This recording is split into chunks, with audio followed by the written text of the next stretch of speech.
Office போனாலும், இல்ல work from ஹோம்ல இருந்தாலும், சமைக்க வேண்டிய நேரத்துல கிச்சன்ல இருப்பது ரொம்ப முக்கியம். வரகுல இன்னைக்கு ஒரு நல்ல ரெசிபி பார்க்கலாமா? நீங்க அத டின்னருக்கோ, பிரேக்ஃபாஸ்ட்டுக்கோ, இல்ல லஞ்சுக்கோ ஏதோ ஒரு டைம்ல எடுத்துக்கலாம். ஆனா வாரத்துல 2ல இருந்து 3 நாள் எடுத்துக்கிறது ரொம்ப முக்கியம். Hi, this is Priya from Priya set. இதான் நீங்க முதல் முறையா பிரியா செட்டை விசிட் பண்றீங்க அப்படின்னா, subscribe and press the bell simple, then select all.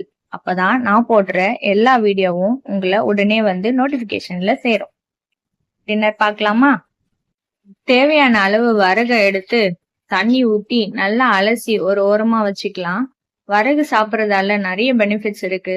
யார் யார் எடுத்துக்கலாம் அப்படின்னா, சுகர் பேஷண்ட் எடுத்துக்கலாம். ஏன் எல்லாருமே சாப்பிடலாம். ஆனா பொதுவா பர்டிகுலரா வந்து சுகர் பேஷண்ட், வெயிட் லாஸ்ல இருக்கவங்க, அவங்க எல்லாருமே இது வந்து முக்கியமா வந்து வாரத்துல டெய்லி கூட 3 நாள்ன்றதை விட டெய்லி கூட எடுத்துக்கலாம். இதோட பெனிஃபிட்ஸ் எல்லாம் பார்க்கலாம். வரகு சிறுதானியத்துல ஒண்ணு. அது நம்ம முன்னோர்கள் யூஸ் பண்ணிட்டு இருந்தாங்க. ஆனா இப்போ வந்து குறைஞ்சிருச்சு. அதுல என்னென்ன பெனிஃபிட்ஸ் இருக்கு அப்படின்னா, அதுல வந்து காம்ப்ளெக்ஸ் கார்போஹைட்ரேட் அப்படின்ற ஒரு காம்போனன்ட் இருக்கு. அது எதுக்கு ஹெல்ப் பண்ணுது அப்படின்னா, அது வந்து ஸ்லோவா வந்து டைஜஸ்ட் ஆகும். ஸோ அதனால வந்து சீக்கிரம் உங்களுக்கு பசிக்காது. ஸோ சீக்கிரம் பசிச்சாதான் நீங்க நிறைய சாப்பிடுவீங்க. அதனால கார்போஹைட்ரேட் அதிகமா ஆகுறதால இன்சுலின் லெவல் வந்து அதிகமாகும். ஸோ அதனாலதான் சுகர் பேஷண்ட் வந்து இது எடுத்துக்கினா நல்லது அப்படின்னு சொல்லிட்டு டாக்டர்ஸ் எல்லாம் சொல்லிட்டு வராங்க. நானும் இத வீடியோல பார்த்துதான் தெரிஞ்சுக்கிட்டேன். ஏன்னா எங்க பாட்டி, எங்க தாத்தா எல்லாமே கம்பு, கேழ்வரகு மட்டும்தான் எங்களுக்கு குடுத்தாங்க. வரகு, திணை இதெல்லாம் எனக்கே தெரியாது. இப்போ சென்னைக்கு வந்தோ, இல்ல புக்ல படிச்சு அந்த மாதிரி தான் நானுமே தெரிஞ்சுக்கிட்டேன். இப்படியெல்லாம் சிறுதானியம் இருக்கு அப்படின்னு சொல்லிட்டு. சோ நம்ம கத்துக்கிறது நம்மளோட போயிடக்கூடாது இல்லையா? அடுத்த தலைமுறைக்கு சொல்லணும் இல்லையா? அதுக்காக தான் நானும் இத வந்து வாரத்துல 3 நாள், 4 நாள் இல்லைன்னா டெய்லி கூட எங்களால முடிஞ்சா ஒரு வேளை வந்து எடுத்துப்போம் நாங்க. அதே போல வந்து நம்ம நார்மலா இந்த ஒயிட் ரைஸ் சாப்பிடுறோம் இல்லையா? அந்த அளவுக்கு அதிகமா வந்து இத விரும்பி சாப்பிட மாட்டோம். அளவா தான் எடுத்துப்போம். அதனால நமக்கு வந்து குவான்டிட்டியும் கம்மியாகும். ஸோ நம்மளால அதிகமா சாப்பிடாததால, நமக்கு வந்து அளவு குறைஞ்சு எடுத்துக்கிறதாலயும் நமக்கு வந்து ஹெல்த் பெனிஃபிட்ஸ் தான். ஏன்னா நெறைய சாதம் சாப்பிட்டா தான் அதுல இருந்து நெறைய கார்போஹைட்ரேட் எடுத்துப்போம். கம்மியா சாப்பிட்டா கம்மியா தானே இருக்கும். ஸோ அதனால தான். வேற ஒண்ணும் கிடையாது. அளவு வந்து கம்மி பண்ணிரும் இது. நம்ம இப்போ என்ன ப்ரிப்பேர் பண்ணிட்டு இருக்கேன்றத எக்ஸ்பிளைன் பண்ணிடுறேன். ஃபர்ஸ்ட் எண்ணெய் ஊத்தி கடுகு போட்டுட்டு சீரகம், வேற ஏதாவது பூண்டு அந்த மாதிரி வேணும்னா போட்டுக்கோங்க. நான் எதுவும் போடல. கருவேப்பிலை, அதுக்கப்புறம் வந்து வெங்காயம், தக்காளி நல்லா வதங்கினதுக்கு அப்புறமா புளி இருக்கும் இல்லையா? புளிய நல்லா ஊற வச்சுக்கோங்க கொஞ்சம். ஊற வச்சு அதை கரைச்சு ஊத்திட்டு, அதுக்கப்புறம் மிளகாய் பொடி, வீட்டுல அரைச்ச மிளகாய் பொடி இருக்கு இல்லையா? அதையும் போட்டு நல்லா மிக்ஸ் பண்ணிக்கோங்க. மிக்ஸ் பண்ணதுக்கு அப்புறமா அந்த நம்ம எவ்வளவு ரைஸ் எடுத்திருக்கோமோ, அதாவது வரகு எவ்வளவு எடுத்திருக்கோமோ அதுக்கு டபுள். 1 கப் எடுத்தோம்னா 2 கப், 2 கப் எடுத்தோம்னா 4 கப். சோ எவ்வளவு எடுத்திருக்கோமோ 4 கப் தண்ணி ஊத்திட்டு அடிஷனலா 1 கப் ஊத்தணும். ஏன்னா இது குழஞ்சு வந்தா கொஞ்சம் டேஸ்ட் நல்லா இருக்கும். அதனாலதான், வேற ஒண்ணும் இல்ல. சோ உப்பு, தண்ணி எல்லாமே ஊத்தி வரக நல்லா வாஷ் பண்ணி இதுல போட்டுட்டு, ஃபைனலா வந்து மூடுறதுக்கு முன்னாடி வறுத்த வேர்க்கடலை இருக்கும் இல்லையா? அதை அரைச்சு பொடி பண்ணதை வந்து இதுல போட்டுக்கோங்க.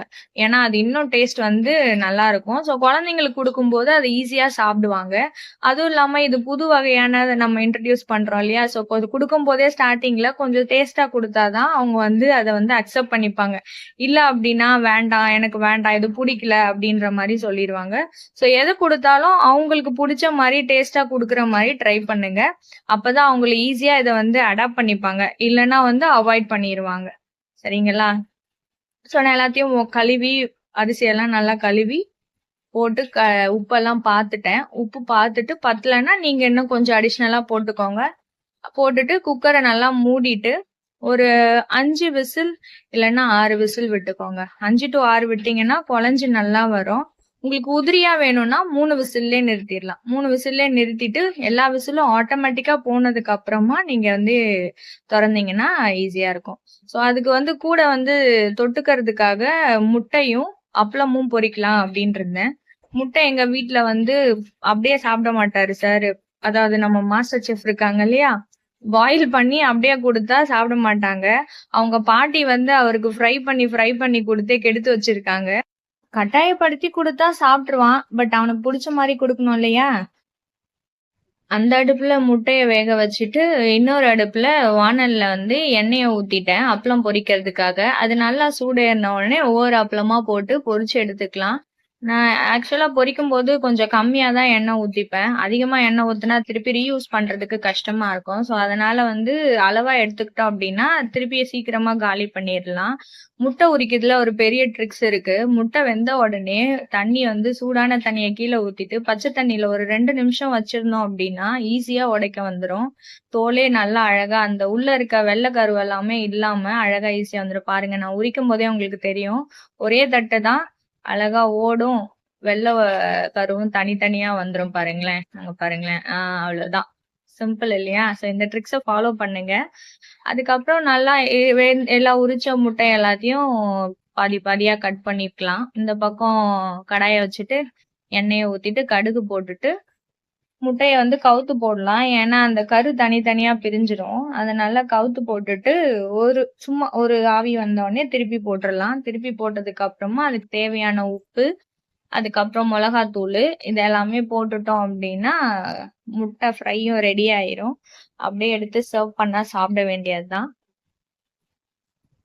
இப்பதாங்க சாப்பாடு முறையெல்லாம் ரொம்ப மாறிடுச்சு. என்னோட ஸ்கூல் டைம்ஸ்ல நான் ஸ்கூல் படிக்கிற வரைக்கும்லாம் என் பாட்டி வீட்ல இருந்தப்போ, அவங்கலாம் டெய்லி வந்து கம்பு கூழ் தான் இருக்கும்.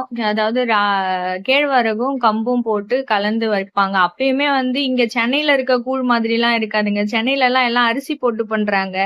ஆனா அரிசியெல்லாம் சான்ஸே கிடையாது ஊர்ல. அங்க வந்து கம்பு வந்து இடிச்சு போடுவாங்க உரல்ல.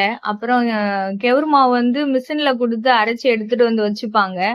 அதுல நல்லா புளிக்க வச்சு கூழெல்லாம் ஊத்தி ஒரு 2 நாளுக்கு ஒரு வாட்டி செய்வாங்கங்க. நைட்டு அடுப்புல போட்டுருவாங்க. காலையில எந்திரிச்சு குடிக்க வேண்டியதுதான். சுடக்கூழ் மேக்ஸிமம் குடுக்க மாட்டாங்க. அது ஏன்னு எனக்கும் தெரியல. என் பாட்டி கிட்ட வேணா கேட்டுட்டு வந்து நான் சொல்றேன். ஸ்கூலுக்கு போயிட்டு வந்தோம் அப்படின்னா கூழ் தான் இருக்கும் வீட்ல. எங்களுக்கெல்லாம் ஸ்நாக்ஸே கூழு தான். அந்த மாதிரி தான் போவோம் ஸ்கூல் டேஸ்ல எல்லாமே. போயிட்டு வந்த உடனே கூழ் குடிச்சோமா, அப்படியே ஜாலியா விளையாடணுமா, சுத்தினோமா அப்படின்னு இருக்கும். அப்புறம் உட்காந்து ஹோம் ஒர்க் பண்ணுவோம். பாத்தீங்களா சாப்பாடு ரெடி ஆயிருச்சு பேசிட்டே இருக்கும்போதே. 5 நிமிஷம் 10 நிமிஷம் தாங்க ஆகும் இது ப்ரிப்பேர் பண்றதுக்கு. ரொம்ப ஈஸியான டிஷ்ஷுங்க. என்ன வெண்பொங்கல் செய்யறதுக்கு பதிலா நம்ம மசாலா பொங்கல் செஞ்சுட்டோம். எங்க ஊர்லலாம் இத வந்து மசாலா சோறு அப்படின்னு சொல்லுவாங்க. அது வந்து பொன்னி அரிசியில செய்வாங்க. அதையே வந்து நான் மாத்தி இப்படி செய்யலாம் அப்படின்னு சொல்லிட்டு செஞ்சிருக்கேன். டிஸ்ப்ளேல இருக்குது பாத்தீங்களா? எவ்வளவு அழகா. நீங்களும் சாப்பிடுங்க. நானும் போயிட்டு சாப்பிடுறேன். எனக்கு ரொம்ப பசிக்குது. ரொம்ப டேஸ்டா இருந்ததுங்க. அப்பளத்து கூட அதுவும் தொட்டுட்டு சாப்பிடும்போது அதோட டேஸ்டே வேற மாரி இருந்துச்சு. நீங்களும் ட்ரை பண்ணுங்க. ட்ரை பண்ணிட்டு எப்படி வந்துச்சுன்னு சொல்லுங்க.